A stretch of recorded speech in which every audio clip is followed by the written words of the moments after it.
Subcommittee 5 of General Laws will come to order. Clerk, if you could please take the roll.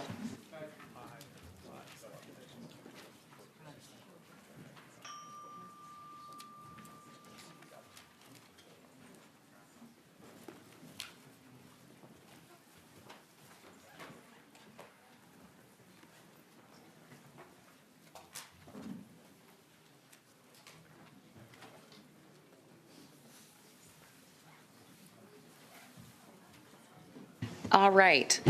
First, real quick, we only had 3 people sign up for online testimony with no position, so we're not going to be taking online testimony today on the 3 bills before us. All bills today are tied to any possible revenue, so we'll be taking those and probably meet it again later this week. First up, I believe we're going to take Senator Eben. For and against, we're only going to be taking 7 minutes on either side. So we're going to try to be quick and efficient because everyone has a Valentine out there, okay? So first up, Senate Bill 1133, Senator Eben. Thank you, Madam Chair. This bill is similar with policy concepts and decisions to my marijuana licensure legislation you heard last year, but it's substantially streamlined. SB 1133 stands up a regulated adult use market under the oversight of the Virginia Cannabis Control Authority, who it gives broad discretion as the subject matter experts to craft necessary regulations to create the market. It requires product safety and potency testing, enacts stringency labeling standards, bans advertising focused at young people, gives localities the ability to opt out of the market, taxes cannabis at a 21% excise rate, and reinvest those funds into historically economically disadvantaged communities, pre-K for at-risk youth, and addiction preventive services. Right now, none of that is happening, but cannabis is still being illegally imported and sold in Virginia. This bill addresses that and goes further by requiring the same stringent regulations and enforcement be applied to synthetic cannabinoids derived from hemp products. Excuse me. It creates a transitional sales period beginning on January 1st, 2024, with 4 pharmaceutical processors and 5 franchisees of those processors entering the market on day 1. That means that up to 20 small Virginia businesses from historically economically disadvantaged communities will be some of the first to enter the market. The bill fixes a major public health, consumer safety, and public safety issue. And it does what more a supermajority of Virginia voters want us to do, which is to regulate these products, ensure they're safe for consumers, and it also generates hundreds of millions of dollars in revenue for important services. The bill also includes resentencing provisions that create a process for a person convicted of a felony marijuana-related offense committed prior to July 1st, 2022, who remains incarcerated or on community supervision to receive an automatic hearing to consider modification of their sentence. It also allows a person convicted of a felony offense prior to July 1st, 2022, who's still incarcerated or on community supervision and whose sentence may have been enhanced because of a previous marijuana felony offense or because of the involvement of marijuana was necessary to satisfy the elements of the charged offense or the sentence enhancement, to petition the circuit court for modification of the person's sentence. It also includes some provisions similar to the bill that you saw from Senator Kilgore and Senator Hanger that incorporates language regarding packaging, safety, testing, total THC limits for hemp-derived synthetic cannabinoids. Those regulations will be created by and enforced by the Virginia Cannabis Control Authority. I have more detail I can go into, but basically allows for regulated, safety-tested product and for pharmaceutical processors to engage in transitional sales in exchange for paying a very significant fee, and allows them to support smaller businesses getting involved in the market. And that's the overview of the bill, and I'm prepared to answer your questions. Thank you, Senator Eben. Do we have any questions of those on the committee? Madam Chair, I just want to kind of emphasize the concern that we have that there's nothing out there to regulate the safety of marijuana. Is your bill the last one alive that could still do that? I believe, I don't know what other vehicles there could be amended, but my bill is, I believe, the only one from the Senate that does that in a comprehensive way that'll be before you. Thank you, Senator. Thank you. Any other questions of the committee? All right, first up, we're going to take those in support of Senate Bill 1133. If you could come up to the podium.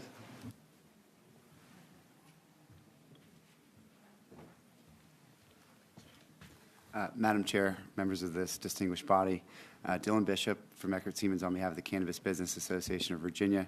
I'll keep my remarks brief. Again, we're not asking whether legalizing cannabis for adult use is a good policy or not, because we've already done that. It's in the code. And so it's incumbent upon us now to ensure that Virginians have safe access to these products. Thank you. Anyone else in support?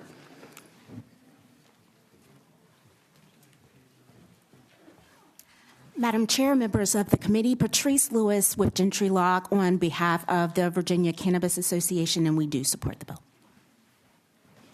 All right, any of those in the audience in opposition to Senate Bill 1133?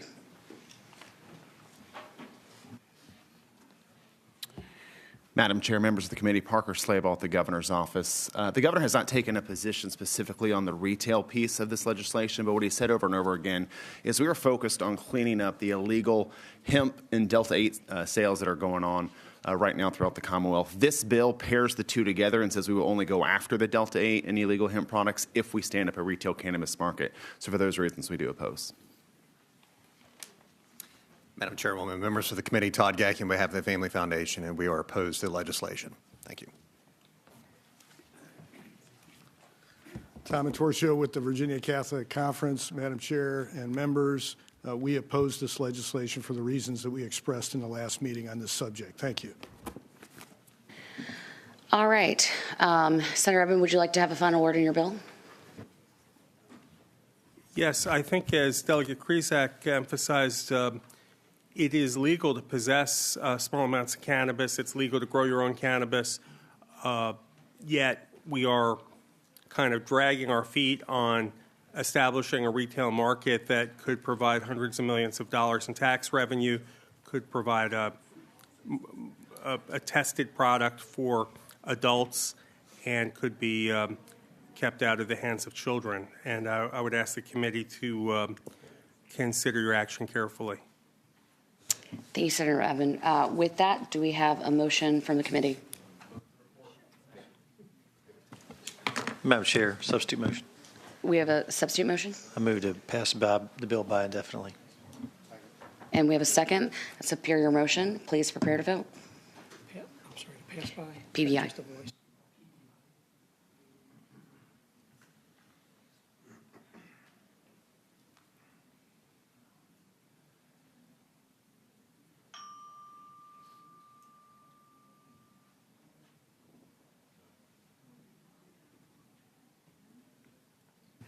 All right, Senator Evans, that bill is passed by indefinitely by a vote of 5-3. Thank you. Thank you. Senator Edwards, you are up next.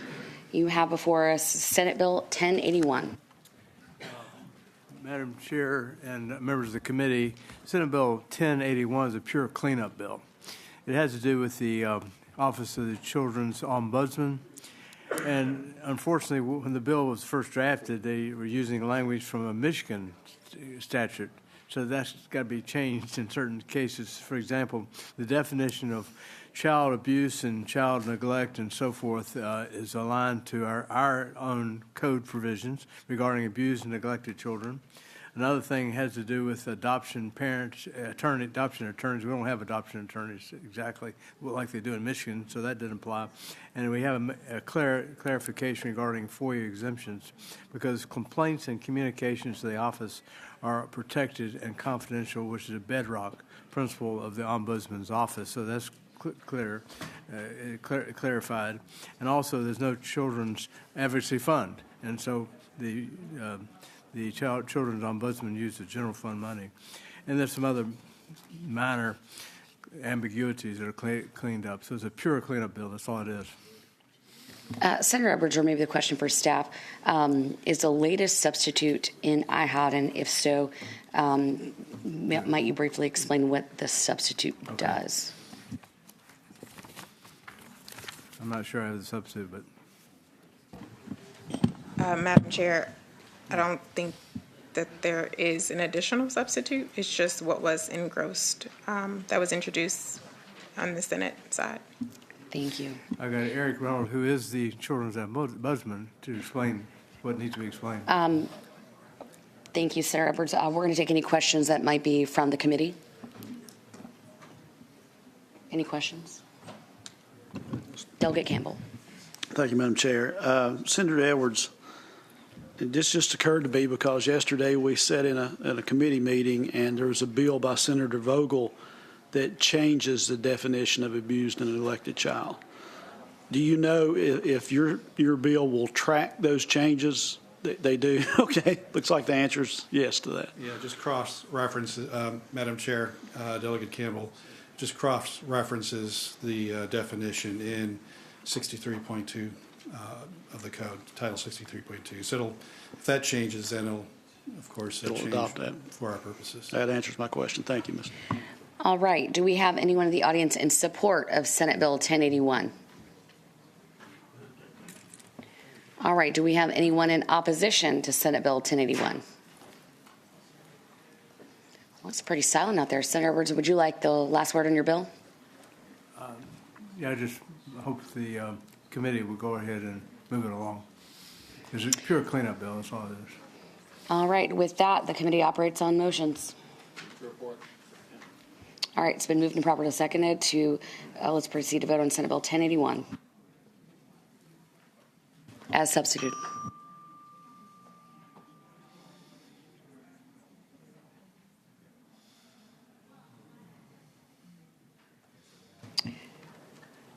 All right, Senator Edwards, your bill reports out on a vote of 8-0. I hope you'll be just as kind to the House members when they come to see you shortly. Yeah, thank you, Madam Chair and members of the committee.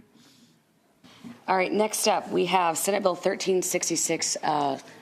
Senator McClellan, I think, is across the hall, so we will go at ease briefly.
Subcommittee 5 will come back to order. Wonderful to see you, Senator McClellan. You have before Senate Bill 1366. I do. Thank you. Sorry I left my roller skates. Senate Bill 1366 would establish the framework to create the Virginia Cannabis Incubator Project. It does have a delayed enactment date. Excuse me, I'm out of breath. It will not take effect until such time as a legislation creating a retail cannabis market takes effect. But the idea of the bill is to establish an incubator concept for undercapitalized growers, retailers, distributors, so in rural areas and minority communities, give them an opportunity to participate in this market through the incubator concept. And that's the bill. Thank you, Senator McClellan. Do we have any questions from the committee? All right, seeing none, those in the audience are in support of Senate Bill 1366.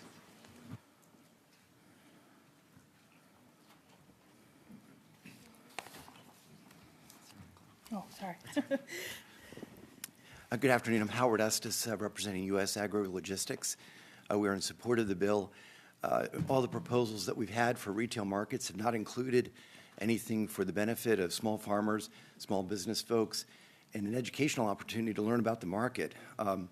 So the bill provides for capitalization of small businesses in an incubator model that everybody can be on site locally, easily more regulated, under a single roof, and small micro growers. So we support the bill with an idea of supporting Virginia's farmers, small business people in the Virginia market that would be brand new whenever it gets adopted. Madam Chair, members of this subcommittee, again, Dylan Bishop on behalf of the Cannabis Business Association of Virginia, and I'd just like to align my comments with the gentleman who spoke before me. Thank you. Thank you. Do we have anyone in the audience in opposition of Senate Bill 1366? He would come forward. It's a good day when you're seeing none. Would you like the final word on your bill, Senator McClellan? No, it's pretty self-explanatory. It just gives an opportunity for small businesses to participate in this market when and if it ever gets here. All right. Thank you for running over here before us. With that, our committee operates on motions. We have a motion to move the bill and properly seconded. Please prepare to vote. Madam Chair. Oh, I'm sorry. Delegate Leftwich. Speaking of that motion, I just think that we're putting the cart for the horse. Virginia may need to do something on this. I think the first thing is to regulate the illegal market with the hemp products. And I think setting up an incubator process prior to creating a retail market is premature. So I would have a substitute motion to pass the bill by indefinitely. Second. All right, we have a substitute motion, which is a superior motion. Please prepare to vote on Senate Bill 1366.